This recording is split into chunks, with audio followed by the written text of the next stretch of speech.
KPBS On Demand is supported by Marrocale Design and Remodeling, helping homeowners with their home remodeling needs. From ADUs to kitchen remodels, room additions, and custom homes, Marrocale Design and Remodeling can help homeowners design and build their dream homes. More at trustyourhometous.com.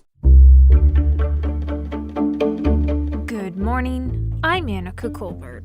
It's Wednesday, April 20th. San Diego's probation department in violation of state law. More on that next, but first, let's do the headlines. A new report found that violent crime went up in San Diego County last year. The report comes from the San Diego Association of Governments, or SANDAG. It found a 3% increase in homicides, with more than 30% of those tied to arguments. The SANDAG report also found increases in rape and crimes against seniors. However, the agency also notes that overall crime rates in 2021 were at historic lows for the region. The San Diego City Council voted 8-1 last night to sell Tailgate Park near Petco Park in downtown. The plans for it aim to redevelop it from a 5-acre parking lot into a community area with retail and residential space. The development is called East Village Quarter. The San Diego Padres will buy the lot for just more than $35 million. A number of people spoke against the project, saying it wasn't the best use for the land and that the deal was practically a giveaway to the lead developer, which happens to be the Padres.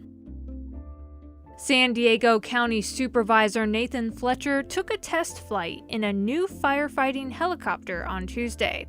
He wants his fellow supervisors to approve spending $16 million on the twin-engine helicopter. With two engines, if one goes down, the other one's still going, so you can fly at night. And we have a lot of times where we need these helicopters up at night fighting fires. The supervisors will consider the proposal next week. From KPBS, you're listening to San Diego News Now. Stay with me for more of the local news you need. KPBS On Demand is supported by Paint Care, offering households and businesses in California more than 800 leftover paint drop-off sites for recycling. Quantities of 100-plus gallons of paint may qualify for a large volume pickup. Learn more at paintcare.org.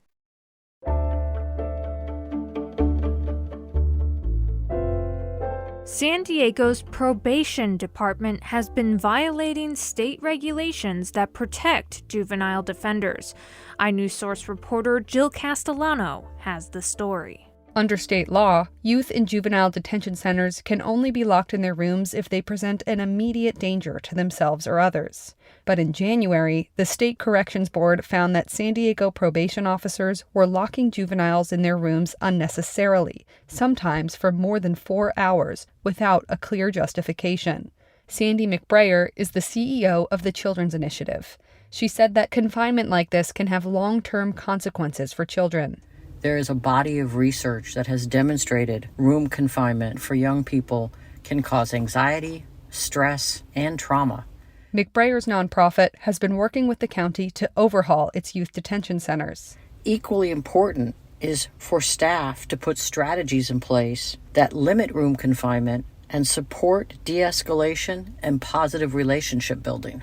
Nathan Fletcher, chair of the County Board of Supervisors, told iNewsSource that he's taking the violations seriously and, quote, "we must do better." In response to the findings, officials are implementing trainings, checklists, and a new oversight process. For KPBS, I'm iNewsSource investigative reporter Jill Castellano. iNewsSource is an independently funded nonprofit partner of KPBS.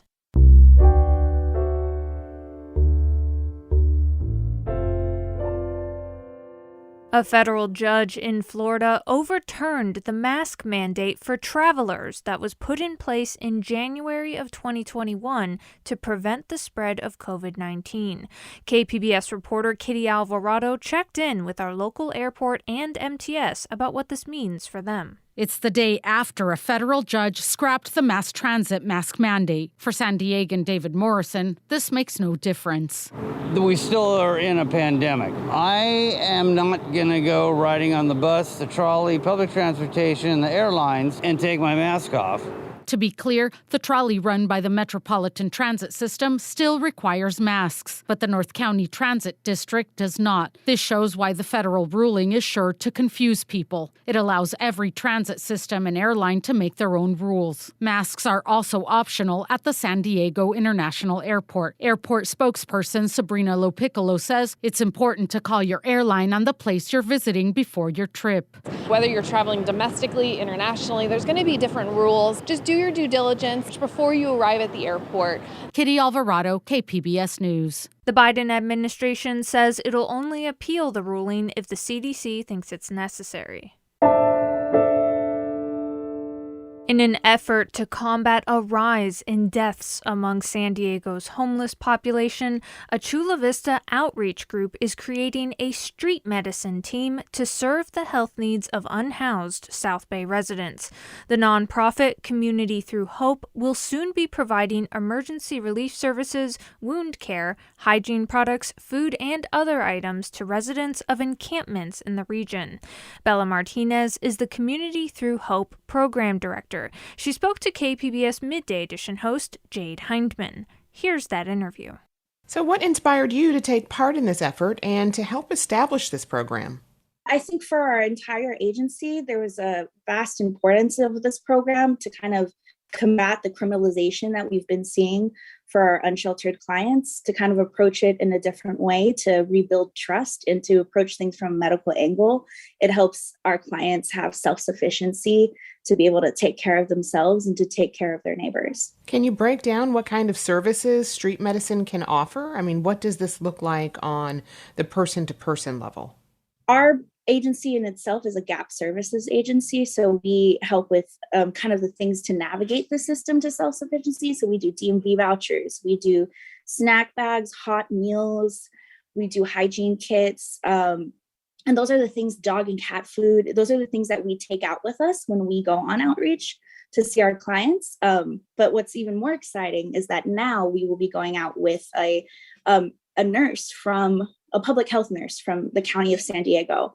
And later on, going out with more resident doctors from Point Loma Nazarene University with us to be able to kind of add an extra element of care to help alleviate the rates of visits to the hospital through the ambulances. But those are the things that we do. So we come out with hot meals, we come out with snack bags, come out with dog food, blankets, clothes. This program is going to be a partnership with the county's Department of Health and Human Services. What kind of resources are they providing to your team? So HSSA is having a public health nurse come out with us so we can address things in the moment with our clients. How has the need for street medicine increased in recent years? It's vital. I mean, about a few months ago, we actually lost one of our clients. He suffered respiratory issues. He was 47. His name was Eric, and he was very loved by his encampment and his community. He had a wonderful dog named Hellboy, and he died on top of his oxygen tank. If his community had more information about how to take care of him and to take care of themselves, his death could have been prevented. So the need is extraordinary for a program like this. What are the kinds of health challenges that members of the homeless population typically face? A lot of them are suffering from open festering wounds, which is something that we can address. A lot of them suffer from, drug and alcohol issues, which is we provide Narcan. A lot of them are suffering from diabetes and things that can be addressed through a public health nurse. As someone who's homeless, you get a cut on your leg. What happens? Well, what happens is that if you don't have the proper tools to clean that wound, it gets infected. It gets worse. It leads to other issues like deep infection, which can put you in the hospital. And if people have access to be able to treat that immediately, then we get to lower the rates of trips to the hospital, which is a goal. So how accessible then is your program to people? We go out once a week. We're here at our site at 465 C Street, Monday to Friday from 9 to 4. Clients can walk in and get services directly, but we also go out every single week to check on our clients and meet them where they're at. In your experience, have you found that some people are hesitant to engage with outreach services? Especially in Chula Vista, there's been a broken trust between the unsheltered community and outreach workers, specifically through the HOT team here in Chula Vista. There's been a broken trust between the police and who are out there supposed to be helping our unsheltered clients. So a lot of times people are hesitant. A lot of our programming in the first phase of South-based street medicine was to rebuild that trust. Sometimes they see outreach workers and they don't want to talk to them because they think that they're going to get in trouble. But when they see us in our blue and green shirts, they know that we're here to help and not to hurt. And that was Community Through Hope Program Director Bella Martinez. She was speaking with KPBS Midday Edition host Jade Hindman.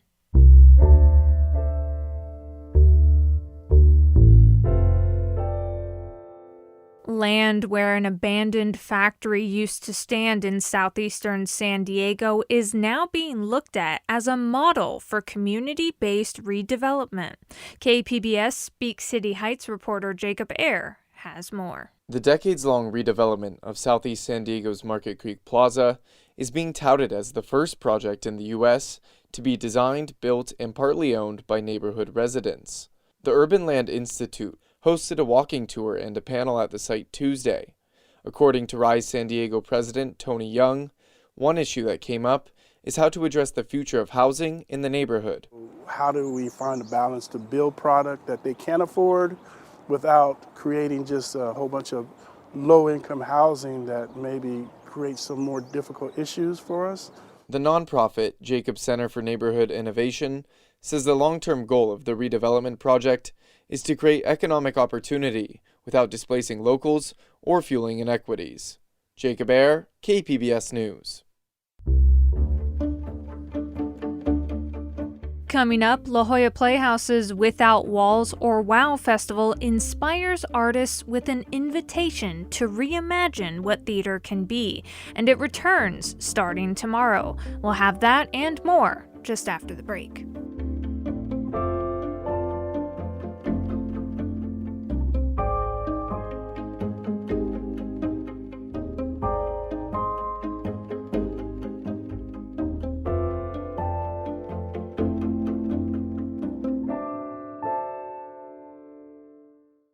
KPBS On Demand is supported by Fleet Science Center's newest exhibit, Survival of the Slowest. See firsthand how nature's smallest, slowest, and weakest creatures can not only survive, but thrive in the wild. Open May 24th through September 1st. Learn more at fleetscience.org.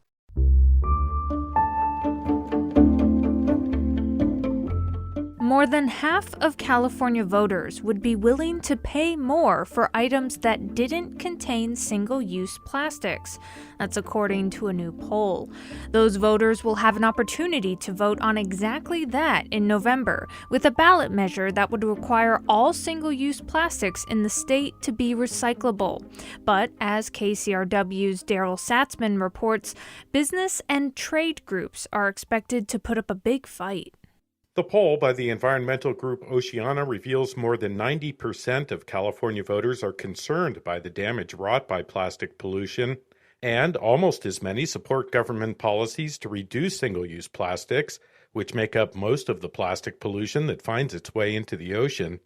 The November ballot measure would require all single-use plastics to be recyclable or reusable by the end of the decade. Think shopping bags, utensils, and product packaging. The proposal is backed by environmental groups whose efforts to get a law passed in the legislature have been stymied by powerful business lobbies. This time around, groups like the California Chamber of Commerce and the California Retailers Association are expected to wage a fierce fight to defeat the measure, saying it would cost individual consumers hundreds of dollars a year as businesses have no choice but to pass along their higher costs. I'm Daryl Satzman in Los Angeles.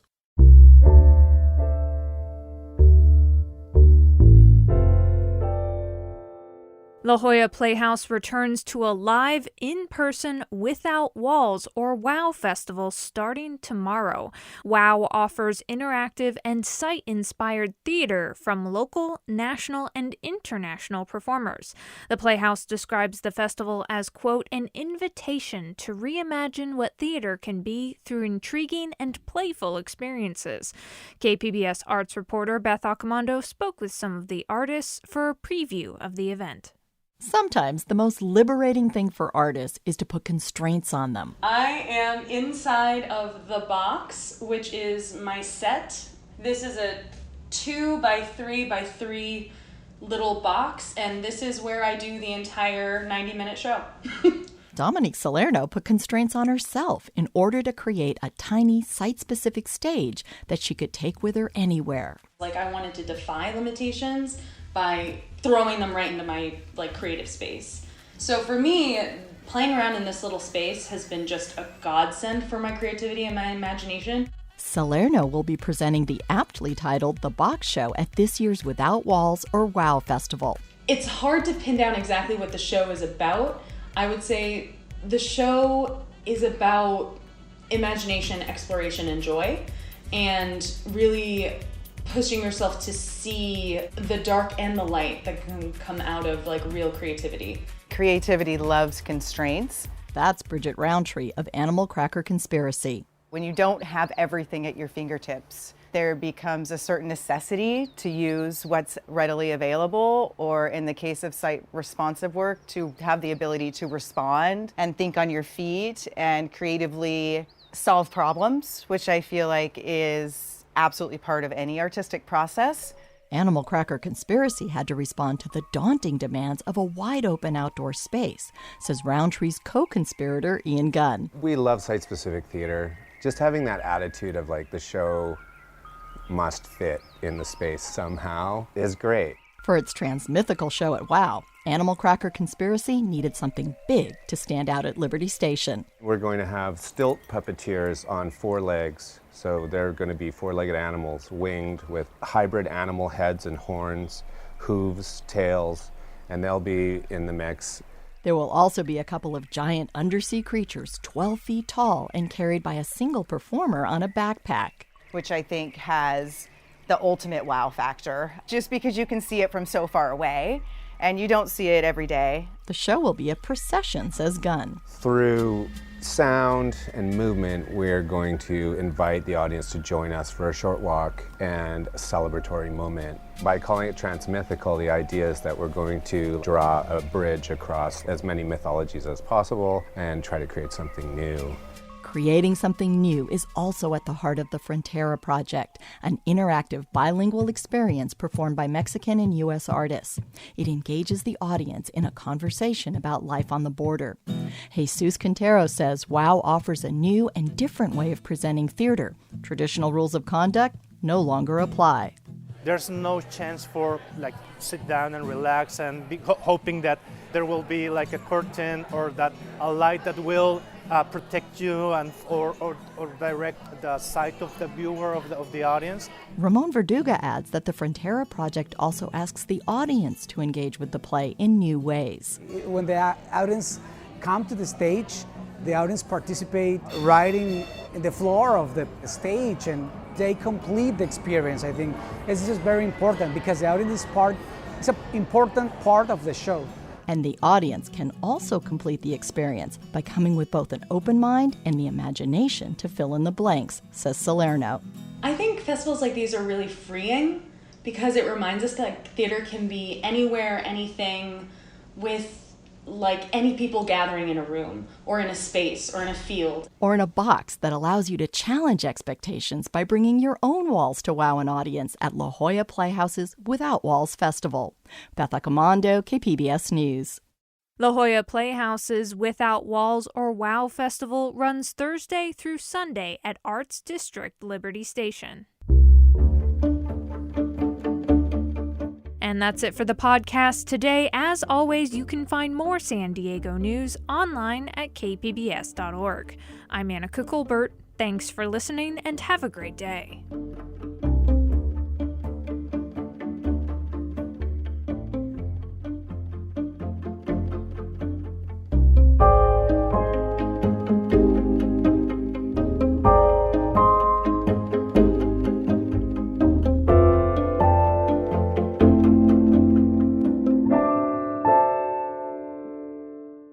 KPBS On Demand is supported by Fleet Science Center's newest exhibit, Survival of the Slowest. See firsthand how nature's smallest, slowest, and weakest creatures can not only survive, but thrive in the wild. Open May 24th through September 1st. Learn more at fleetscience.org.